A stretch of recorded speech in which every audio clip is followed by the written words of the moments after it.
Okay, chapter 30, Friends. Okay, I tell Mrs. Brook. Now it's soon. I'm ready. For what? She doesn't get it. The whole friendship thing. It's time now. Oh, Caitlin, Mrs. Brook claps. I'm delighted. What changed your mind? Dad is working on the chest. It's hard for him. He really has to work at it. If he can do it, then I guess I can too. And also, maybe it really will help me to get closure. The chest alone does not seem to be working. I'm so proud of you. I know. I think you're really going to like this. I shake my head. I don't think I'm going to like it at all. I think it's going to hurt. But after the hurt, I think maybe something good and strong and beautiful will come out of it. Just like Dad said about the chest. Mrs. Brook smiles so wide she has 2 rows of dimples. Her cheeks puff up and her eyes squish and water comes out of them, and her face looks a little bit like a sponge. At reading Buddy's time, I manage not to scare my buddy. I keep my voice down, and I smile sometimes. I think it's a good start. I do the special wave to Michael across the room. I think he grins even more than when Josh high-fives him, which makes me feel very happy about how good I am at friendship. In the cafeteria, I sit down next to Laura, who is very pretty and very popular. I think she should be my friend. What are you doing? Laura asks. Sitting next to you. Why? Because I want you to be my friend. Laura looks at the people around her. They are all giggling and holding their trays, but not sitting down. These are the girls who usually sit at Laura's table. You can sit down, I tell them. They look at each other and laugh or roll their eyes. You're not. You're sitting where Anna sits, Laura says. Oh, I say. It's nice of her to tell me, because I honestly don't remember where every one of them sits. I take a bite of my cheese sandwich. So, move, Laura says. Her eyes are getting squishy and narrow. I look at the person. Where do you want me to sit? At a different table. I take my tray and go away to the table where I normally sit. Okay, that did not work. I can try someone else. But first I eat my sandwich because I'm hungry. When I finish both halves, I notice Mia at the next table. She's not as pretty and not as popular as Laura, but she could still be a good friend. I go over to her and say, hi. Then I go back to my table and drink my juice box. When I'm done, I go say, how are you, to Mia, because that's being polite. Okay, she says slowly. I go back and sit down. Then I realize maybe she's not okay because her okay sounded kind of weird. I go back to her. Hi! She stares at me. So do Emma and some other girls who are with her. What do you want? Mia asks. I want you to be my friend. Like for today? No, forever. I don't really know you. That's okay. I can tell you what you need to know. I really just want to be alone. Mia starts giggling. Emma frowns at her. Mia, she says in Dad's warning voice. I can still work at being a friend, though, because all through lunch people keep coming up to Mia and bothering her. Every single time I go and tell those people, leave Mia alone. She wants to be alone today. Mia gets mad every time I have to say it. It doesn't make me mad, though. I don't mind. I'm a good helper and a good friend.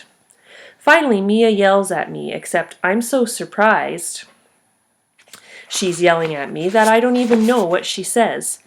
Emma comes into my personal space. Caitlin, listen, you're really annoying Mia. You have to stop telling people to leave her alone. But she wants to be left alone. She said so. I'm helping her.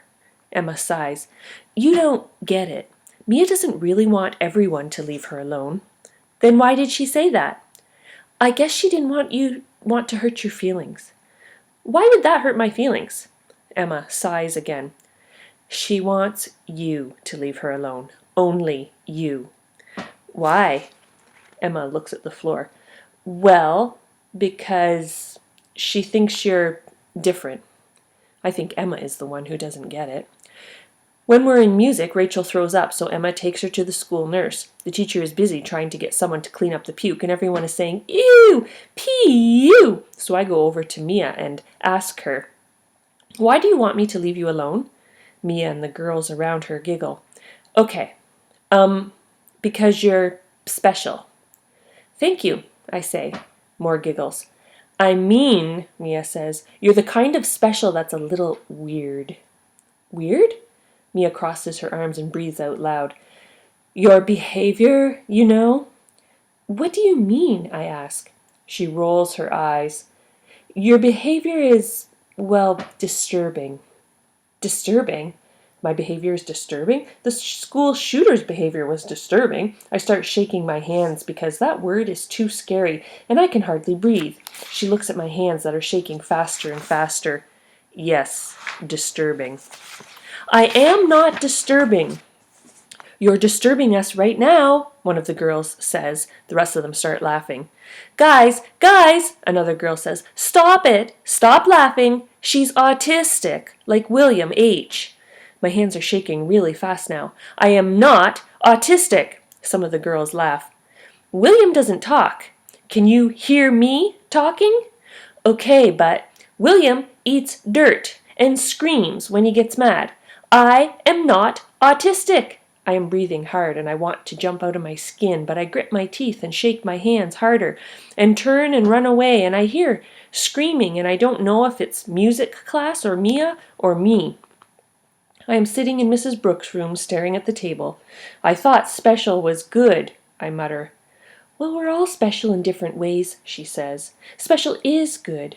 Not if it's disturbing. How come she called me disturbing? And guess what? She disturbs me. I can feel Mrs. Brook nodding even though I don't look at the person. Besides, I tell her, I'm not autistic. William H. is autistic. Caitlin, she says, did you know that William is very good at soccer and that he can play the piano and that he's my friend? No. I knew that he had had Mrs. Brook time, but I didn't know they were friends. I like William, Mrs. Brook says, and I can't play the piano at all or play soccer. We all have different talents.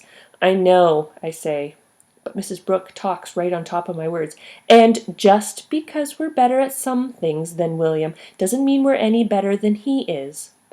Well, I didn't say that, but it sounds like that's what you meant. I nod and sigh. It is what I meant.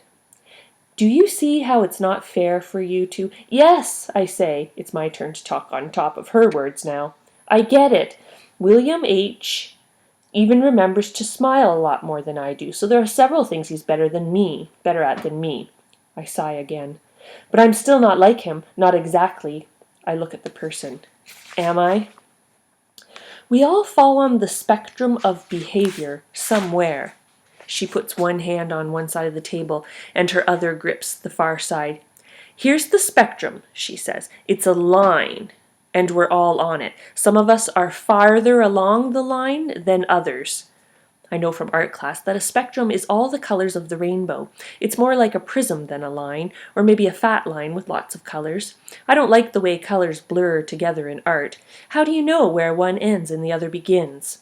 I have to know exactly where I am in space. That's why I draw in black and white. Mrs. Brook picks up one hand and runs a finger almost all the way to the end of the table. You're around here. Very high functioning, very smart, very capable. William H. is on the other side, I say. William is farther along the line, yes.